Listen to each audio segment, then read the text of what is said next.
Hotbed Talk. It's my pleasure now to introduce Bobbie Sweitzer.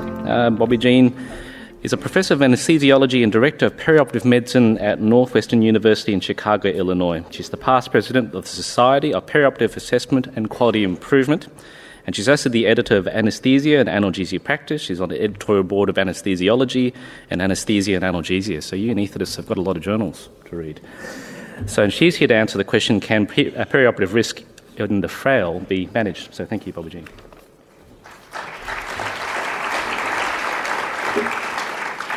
Thank you very much. It's my pleasure to be back in Australia. I really appreciate this invitation to speak to all of you. I have my email there. If you want to take a picture of this slide, then you can fall asleep for the rest of it and just send me an email and I'll send you the entire presentation. I'm going to start out by saying that I actually don't know the answer to the question that maybe I was given to talk about, which is how to manage frailty. But I'm going to hopefully sort of put out some ideas for you and tell you that we are actively working. I'm working with a group of surgeons and geriatricians and palliative care physicians at Northwestern, as well as throughout the United States, in trying to get to some of these answers. I was listening this morning with intrigue about, some people talking about how we can identify, patients are going to do poorly or futile operations. And I'm not totally convinced of that. I think risk prediction tools are helping us, but I still think risk prediction tools tend to focus on, the operation and the comorbid conditions, and they don't take into consideration things like frailty and things like, that there's the 90-year-old who's more like a 60-year-old, but there's also the, 60-year-old who's more like the 90-year-old. So I'm going to start with a patient that I saw. It was an 80-year-old patient in the nursing home with colon cancer, and he had become dependent on transfusions, and his primary care doctor had sent him to the surgeon to ask whether, for a treatment of his colon cancer. And we were asked whether, or we focused on whether colectomy really was the best option for him. The internist was totally convinced that was the answer. He said, well, we can't just let him die. And I'm thinking, but everybody does die. And secondly, he was concerned that, he was getting transfused over and over again. And so if we didn't do something, he would continue to get transfusions.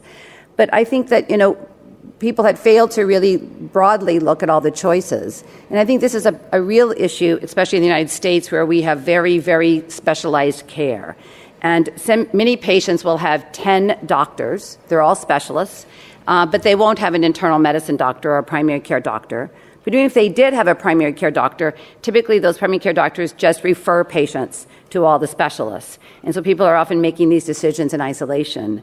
So I really think we should approach surgical care the way we typically do cancer care. And the previous speaker spoke about, cancer, and where there's often a tumor board where people sit down from very different backgrounds. You may have the radiation oncologist there, the oncologist, the surgeon, and the anesthesiologist even, and they talk about the total goals of care and each step along the way, and whether, and help decide what the best decisions are. But they also involve the patient, and I think we often do forget and we leave out the patient.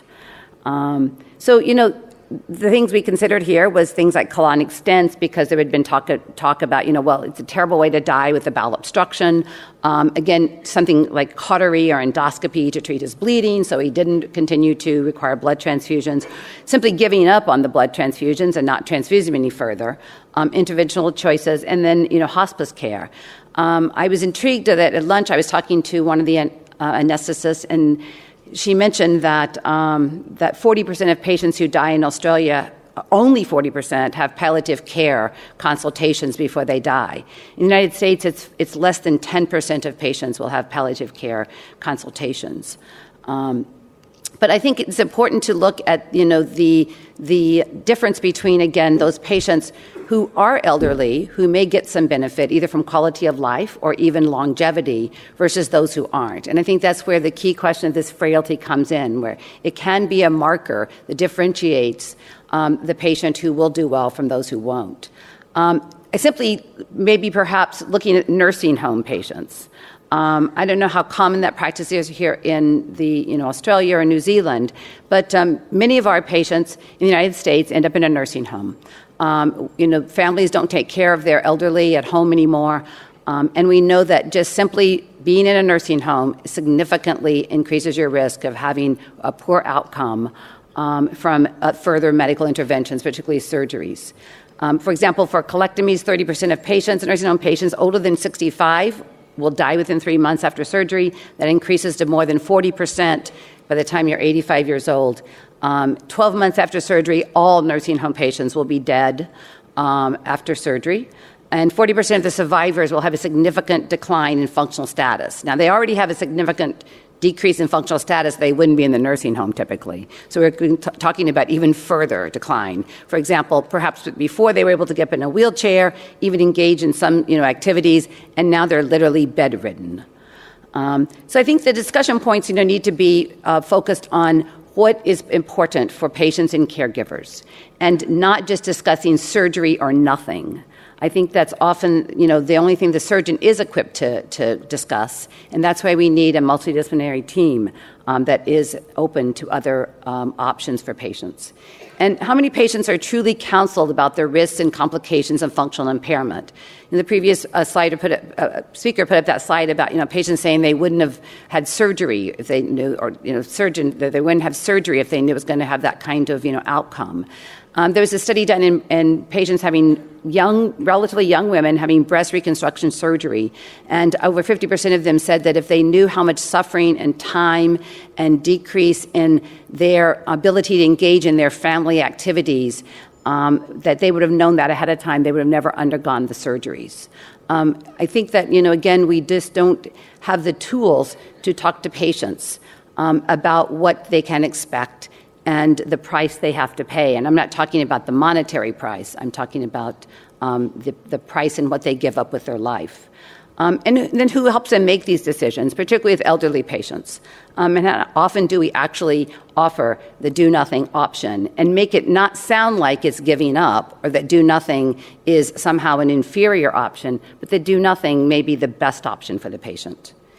This study, looks at a variety of surgeries. I've highlighted the colectomy, since that patient I showed you was having that procedure, and the impact of frailty. So the smallest light green columns there of patients who do not have frailty. Then there's mild, moderate, and frail. We're actually looking, or severe frailty. We're actually looking at a group of patients that we labeled pre-frail. And at Northwestern, we've shown that, shockingly, the pre-frail patients have about half the risk of a patient who actually is frail. So there's perhaps even before you quite get to that position of frailness that can increase your risk. But you can see there how markedly these risks go up in patients who have frailty. This was a study that prompted, that I published a couple of years ago now, or actually, I guess it got just published this in January, but we started a couple of years ago looking at the risk of surgeries. Because I think we often do, say we have the patient and then we have the surgery, and that's usually the two things we weigh in trying to determine how risky this proposition is. And I was convinced that many surgeons don't even know how risky surgery is, much less virtually anyone else. We sort of have a gestalt. We think we do, but I wasn't convinced that we really did. So what we did was we took the NSQIP surgical database, which is a very, very large database now in the United States, maintained by the American College of Surgeons. It has over, 6 million patients in it now. There's a variety of reporters. It's not every surgery that gets done in the United States, but it's estimated that it encompasses probably about 60 to 70% of surgeries now. It's everything from outpatient surgery centers all the way up through private institutions to quaternary care centers where they're doing major high-risk procedures.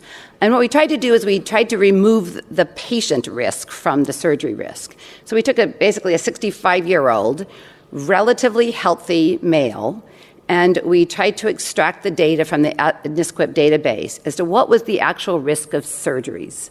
I know it's a hard slide to read probably because there's a lot list, but what I wanted to sort of just focus on was it was interesting because surgeries that perhaps were considered low risk by many practitioners were not truly low risk, and vice versa. I want to highlight specifically this particular look at lumpectomies versus mastectomies. Now, we published this before this next slide I'm going to show you. This data came out. But I want you to notice that this is, very low risk, right? It's incredibly low risk to have a lumpectomy, incredibly low risk to have a mastectomy. And in fact, there's little greater risk of a mastectomy than a lumpectomy. But I think many people inherently probably think a mastectomy carries a higher risk than a lumpectomy does. Well, this was a fascinating study that just came out. I don't know how many people saw it in JAMA Surgery that looked at nursing home patients. Again, typically frail patients, because I set that stage previously saying that just simply being in a nursing home has been shown to be a strong marker of frailty or a strong marker of significantly increased risk. And interestingly enough, they showed that 30-day mortality was highest or higher in those undergoing lumpectomy versus mastectomy. And yet, in my experience, and I believe many people's experiences, surgeons think that mastectomies carry a higher risk, and I think many, many, many non-surgeons would think that as well. And that generally lumpectomies are considered low-risk surgeries. And at 1 year, the functional decline was the same in whether you had a lumpectomy or you had a mastectomy. And in fact, the look at this was shocking. Significantly higher risk in that previous slide I showed you were all comers, where perhaps you have 20-year-olds and 30-year-olds having mastectomies and lumpectomies. Here, almost 10% of patients die within 30 days of surgery. 1 out of 3 were dead within 1 year. I don't think they died of their breast cancer. I think they died of either their underlying diseases, which could have been accelerated with having surgery, or they died because they had surgery. And almost 60% of them had a significant decline in functional status. So the summary is that surgical decision-making for female nursing home residents with breast cancer may need to reconsider the preoperative function and cognitive impairment. So patients, interestingly enough, when presented with information, don't have a good way, I believe, of weighing what we tell them. Most patients who are given a 50% chance of dying will look at it as, well, I have a 50% chance of living. It's, I think, whether you look at the glass half full or half empty. I was just at the ASA, the American Society of Anesthesiologists in San Francisco, and I sat in a palliative care lecture. And it was fascinating because this palliative care physician had done surveys with patients, families, and patients. And even when they were told they had a 100% chance of dying, they were often come back, but Aunt Mamie is a lot stronger than the average patient you see, and I think Aunt Mamie's going to live. But generally, patients are much less concerned about dying than they are about their functional capacity or their return to their baseline or return to the ability to engage in activities that they find important. So most patients are willing to undergo procedures that carry a low burden of treatment intensity if they know that they're going to return to current health. And in fact, patients are willing to undergo procedures often with a high burden of intensity if they're told or they have some kind of confidence that they're going to return to a generally good state of health. But once the patients are told and truly believe that they are going to have a much less good quality of life after treatment, you can see it's almost equally their unwillingness, whether it's a low burden or a high burden of treatment, that they don't want to, because what they want is the ultimate outcome, which is to be as good or better than they were before they started this treatment. So this is important because I think that, as we talk about these things, it gets down to health literacy. We know what literacy is, ability to read or comprehend information. But but health literacy is much more complicated because, in fact, patients don't even understand, medical terms we use. Sometimes patients get confused about the terms mortality and morbidity, believe it or not. They particularly have, difficulty comprehending much more complex ideas. And again, especially around this idea of risk. And I don't believe we are very good at predicting an individual risk for a patient. But I think that if we can get to understanding how well patients are comprehending what we tell them, we will be able to communicate with them better.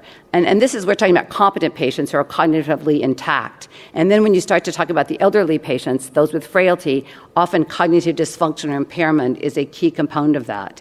And these patients particularly are challenged with understanding. And then we often turn to surrogate, decision makers like family members. But a family member is often significantly younger. They are much more engaged in this idea of longevity of life. Because when you're 30, the idea of dying is much more scary than I think when you're 60, 80, 90. So I think that the surrogate decision makers, and even the physicians, because often we're significantly younger than the patients we're taking care of, that we weigh mortality and morbidity and quality and quantity of life very, very differently. So I think that the current models are traditional is physician-centered, not patient-centered, and I think that this idea of shared decision-making requires a profound culture shift. Patients should be making these decisions in partnership with us. It's one thing, and I think frequently, we all do get together and we consult each other and we decide if the patient's high risk, low risk, or not, and then we present that as a yes or no kind of decision to the patient, as opposed to engaging the patient very, very early on in these conversations. And I think decisions need to really, really be driven by patients' values and preferences, not what we think is best for the patient. And evidence-based clinical decision-making requires input from multidisciplinary groups, not from just a surgeon or not from just an anesthetist. So the American College of Surgeons and the Geriatric Society published these guidelines a few years ago. There's a guideline on the preoperative evaluation and management of patients, geriatric patients, and then the intraoperative management.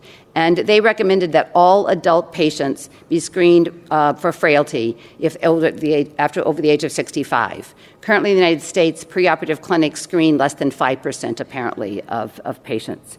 But we did embrace it at Northwestern. We frailty screen all of our patients. We do a cognitive dysfunction. If the patient's non-frail, it takes less than 5 minutes. If they are frail, it can take, on average, 8 to 10 minutes. This is our screening tool. I don't expect you to necessarily, see all the things, but it's pretty straightforward. There's a component of walking ability. There's a component of grip strength. Again, if you want it, I can send you the email. This was validated. We adopted it because it's a 5-step screening tool, and it was validated in the surgical literature.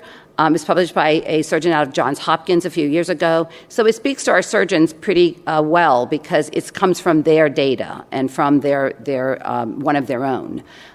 We have our medical assistants who are, minimally trained providers who typically take vital signs. They actually do the vast majority of this screening for us.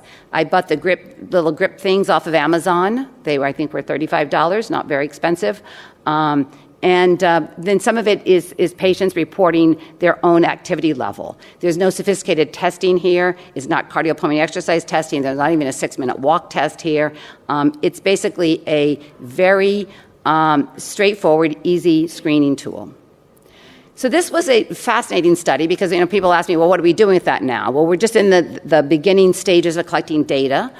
We have implemented a few kinds of ideas, but at beginning, the surgeons were very concerned about our implementing this tool because they thought we were going to tell them that patients could not have surgery or should not be having surgery. And that was not the intention. The first intention was just to try to get a handle on how many of our patients were frail, how frail they were, and then get some data, feed that back to the surgeons on things like length of stay and costs. And we've shown that, the pre-frail patients are at elevated risk over non-frail patients, and the frail patients are significantly higher risk for costs, for lengths of stay, for morbidity, and for mortality. We haven't published that yet, though. But this was a study that came out in JAMA just this last year, which was fascinating to me because what they did was they instituted a frailty screening in their surgical services, and they had a 14-item questionnaire. They claimed it took less than 2 minutes to complete in a non-frail patient.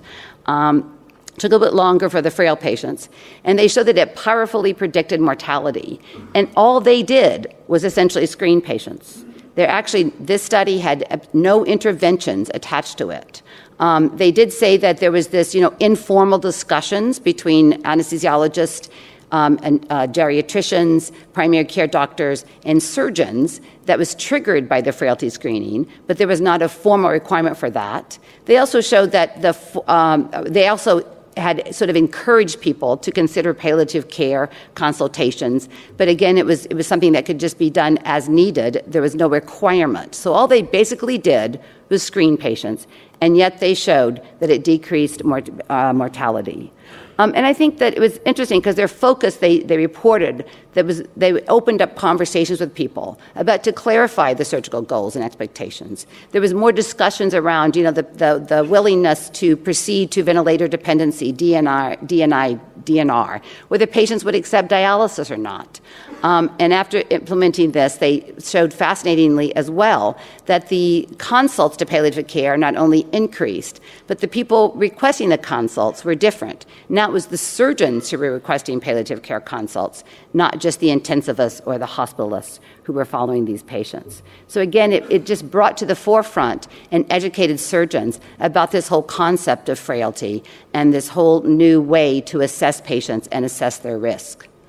And again, the survival they showed was changed, not only short-term, which I now consider 30-day as short-term. I think, we were first is focused on did the patient get out of the operating room. If they lived through the operation, we always considered that a success. Then we wanted patients to get out of the PACU. Then we wanted them to get out of the ICU. Now we want them to get out of the hospital.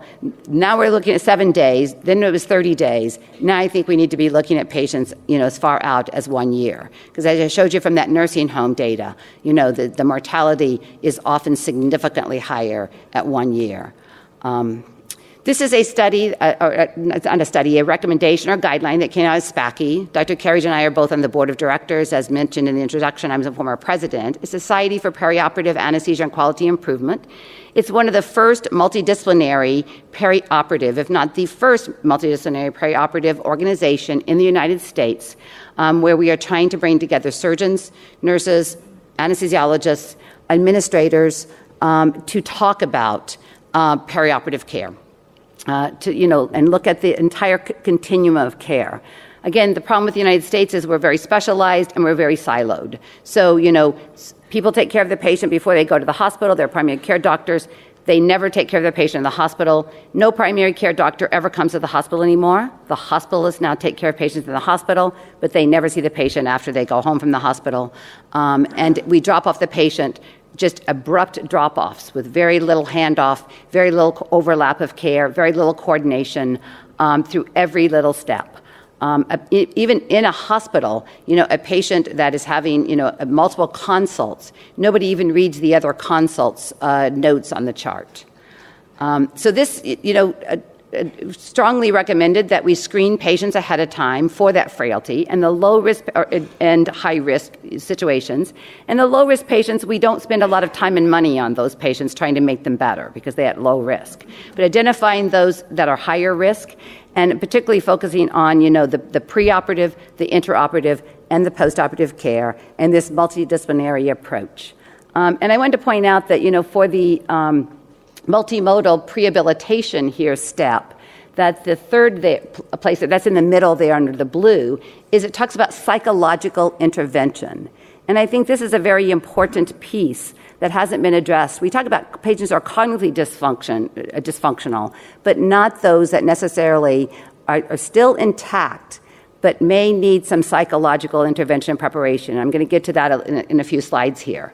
But we believe making a difference, starts with looking at their comorbid conditions, because I do firmly believe that the multiple comorbid conditions count, they make a difference, and the more they have, the more that is a concern, and the more severe those comorbid conditions are. So the worse your heart failure is, the worse you're going to do. But having heart failure of any kind is worse than not having heart failure. But we just can't stop there.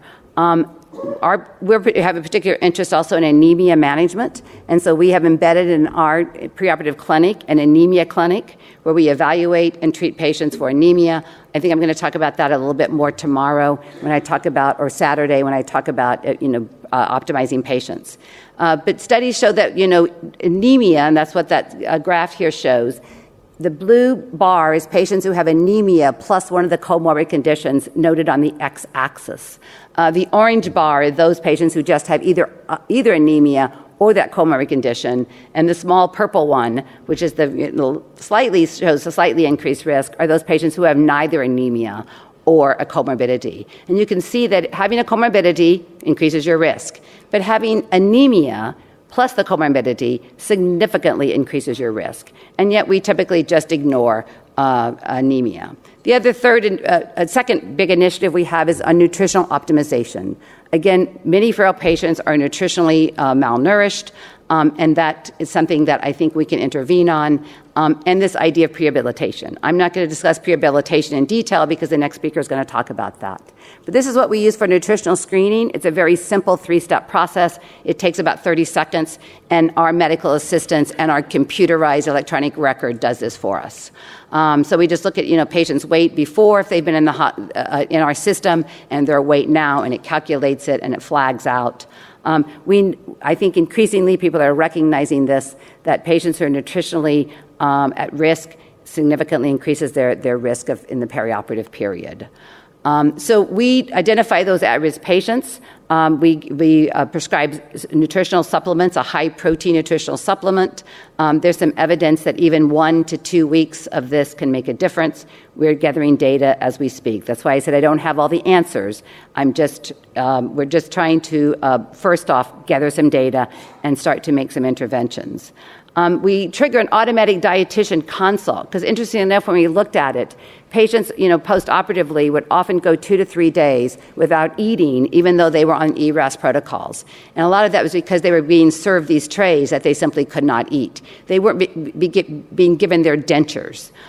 They were not able to actually feed themselves. So now, within 12 hours, they get a nutritional consult. Those patients who are particularly at high risk get a preoperative nutritional consult. But we found that this alone has increased the calorie counts of patients while they're in the hospital. They're actually consuming the calories that are being delivered to their bedside. This is just showing you that in the 18 months since we've implemented this anemia clinic, of the number of infusions that we give, the number of patients that we're touching, we now are using a higher concentrated iron infusion. So before, when patients would typically require 2 visits to our anemia clinic, now they would require just 1 visit. Again, I'm going to talk, I think, a little bit more of that on Saturday and showing you a little more data. So I think this quote, sums up the way I view surgery and the perioperative period. It's like running a marathon, and both require training. Patients with less aerobic capacity, we know, are at greater risk for post-op complications, longer hospital stays, mortality, morbidity. And yet, we often and even I think that the evidence is so strong for that, we have just felt like it wasn't, something we could make a difference in. So I think that this is, primarily where prehabilitation started. It was to increase and improve physical fitness. But I think we need to go beyond that. I think increasingly it's more comprehensive. It includes smoking cessation, anemia treatment, treatment of pain, treatment of depression, anxiety. I have a particular interest, and we're working on this process right now, of identifying patients with a history of depression or who are depressed and following them in the postoperative period. I think a lot of this is giving patients expectations about what they can expect after surgery, having them engage in some of the physical activities and physical therapy that they will need to do in rehab. We found out that patients who were having total joint replacements truly had no idea what was expected of them, literally within 12 hours of their total joint, that they'd be getting up out of bed and going, and exercising and walking down the hall. I'm a firm believer that success in life correlates directly with how much effort one puts into it. And some people have grit, some people have staying power, and some people, when the going gets tough, they get up and they push through, and others give up. And I believe that this is also a very key, important identifier of patients who are going to do more poorly after surgery. Those who aren't willing to force themselves to eat, who force themselves to get up, who will engage and do the physical activity that they need, or do engage in the kind of work that it takes into recovering from surgery. I think that this goes back to that shared decision-making, where there needs to be a contract with the patient. We have this informed consent process where we tell patients, you're going to have this surgery, and these are the things that can go wrong. We rarely talk about the things that can go right because the expectation is that everything will go right. But we say you could die, you could have this, you could have that, da-da-da-da-da. But I think there needs to be a two-way contract, and we need to say this is what we can provide to you as healthcare providers, and this is what we need you to do for yourself and help us to help you get better. So I think there is some nascent evidence that prehabilitation works. Again, I'm not going to go into this in great detail, but this was just some evidence showing that there is some benefits. I think that there's even some very small studies showing that it can improve postoperative depression. It primarily, I think, has been shown to significantly improve pulmonary complications and have a faster recovery. But I think what happens here is, we start out with this level of functioning, and this was one study looking at prehabilitation, and these patients were actually not frail. And you can see that the patients had prehabilitation had an increase in functional capacity, even though they didn't have a minimal level of functional capacity. And with surgery, they both had, both the ones who went through prehabilitation and the ones who did not, had a decrement in their functional abilities. But then they both started to recover, and you can see that the decrement was much, much greater, to a greater degree in those who did not have prehab. And the rate of recovery, even though they were sort of on the same rate, because they didn't go as deeply, they could recover better and recover a little bit faster. Just a push, I think that visiting anesthesiologists in preoperative clinics, especially when there are comprehensive pre-evaluation clinics, can make a big difference. This is just one study. There's been 2 or 3 now studies looking at this, showing an improvement in mortality. There's some showing a decrease in morbidity. I don't think you can have a preoperative clinic that just, is simply sort of ticking off a checklist that in doing, routine ECGs and blood work on patients. I think it has to be a comprehensive, focused evaluation, giving patients, who need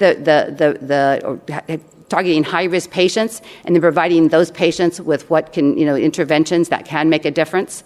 I think it takes a multidisciplinary team of people to do this, but I believe that anesthesiologists, or those of us who are interested in perioperative medicine, whether we come from a background of, internal medicine or surgery or anesthesia, need to lead this. I think it's a specialty of medicine that's long overdue, and we need to drive the data, we need to drive the research, and drive the interventions that can help our patients. Thank you.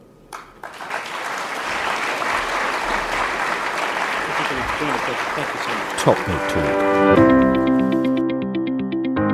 Nick Majerison here. Thanks for listening to Top Med Talk. Now, before we let you go, it's important that we remind you to subscribe to Top Med Talk. That way you'll never, ever miss another episode. Also, if we could encourage you to join us on social media, Twitter, Facebook, LinkedIn, YouTube, pretty much every single social media platform, we're there. Join us.